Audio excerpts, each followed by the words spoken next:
ГСП онлайн. Городские новости сейчас.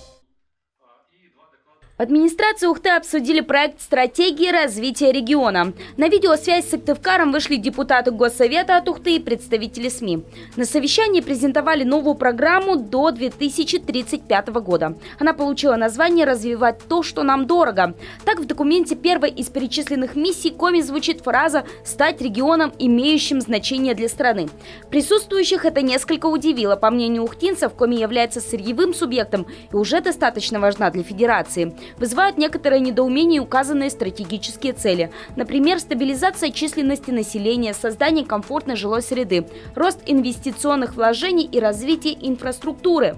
Если рассматривать тот факт, что эта стратегия должна заработать уже в 2020 году, а в части районов Коми даже дорог круглый год нет, то вопрос, как достичь эти цели, более чем просто актуален. По итогу презентации ухтинцы вышли на связь со столицей и вынесли несколько предложений.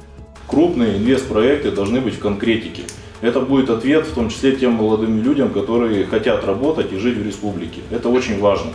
Более того, эти проекты на сегодня у нефтяного кластера и у газового, они есть, они абсолютно обозримые.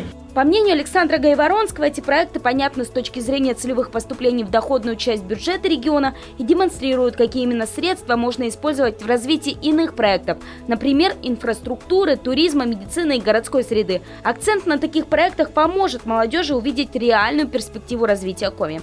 Также ухтинцы озвучили идею детально проанализировать и предыдущую стратегию до 2020 года на заседании Госсовета, чтобы адекватно понимать, какие из ранее поставленных целей были достигнуты, а какие нет. И уже после этого принимать проект до 1935 года.